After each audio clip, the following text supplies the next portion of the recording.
درود، سلام به کل هموطنان. شام احمد به خیر شادی باشه و الکای کووری برنامه فهمیدید که درباره چی صحبت میکنیم. این دوست عزیزی ما هنرمند ریپسرا بینین که تبابت کرد. اول سخناشو گوش میکنیم بعد صحبت میکنیم.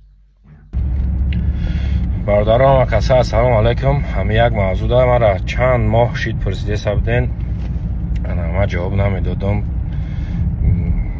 من نمیدونم شما را چی بها میدادین اکا در موضوع رالیک. میگفتن که اکاش بودید و درد بود چی بود، نه یه بار گپ نمیزنی، یه بار نمیپرسیش، خبرش نمیگیری.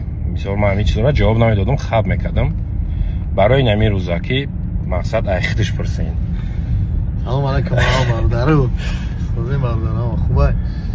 مقصد خطایی کردیم، جزامون را گرفتیم، با قانونی با برآمدیم. همه مردم تاجیکستان همه مقامات بخشش میپرسم. من مزم نبود، شلوکی خوبم و دلشی هم اسپرید میکنم، اسلام میکنم خطایی من همه تا دوست میدارم. کدام را خفه کرده باشم عذر میپرسم.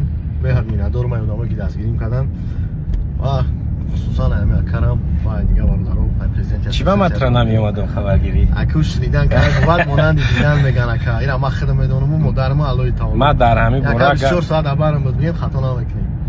زنده باشین. خدا نمتن گبون رمضان برای راستای مزاج نبود ساس 100% شدک جزاش گرفت برآمد. اینا الحمدلله همه قاعده کار برا سر میکنه. ان شاء الله رپوی نما انتظار باشین. زنده باشین.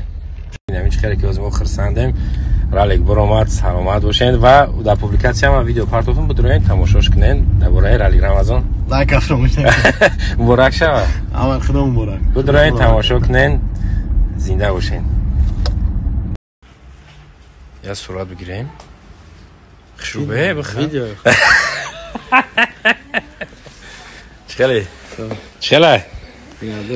چی چخله؟ اششنی درنج چخله؟ زورای خرسندی؟ زنده باشی. ای 100% اینا بها بتین. خب خلاصه گپ این گپاش خودش گفت.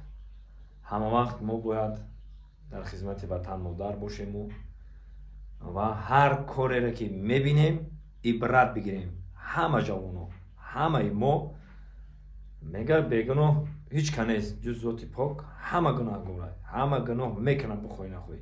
برای همین خاطر ما باید عبرت بگیریم. میگه هر کی ناموخت از گذشته روزگار نیز ناموزد ز هیچ آموزگار.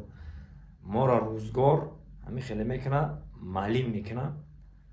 باید ما اینا که 3 سال ما رفته است همچو آموزگار دیگران رو بگیم که اینا پند و نصیحت اینا عبرت بگیریم.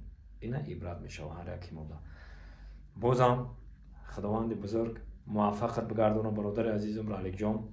همه وقت در خدمت مادرت باشی، همه وقت در خدمت خلق باشی. خداوند نگهبانت باشه. سرت درد نبینه. زنده و سربلند باش.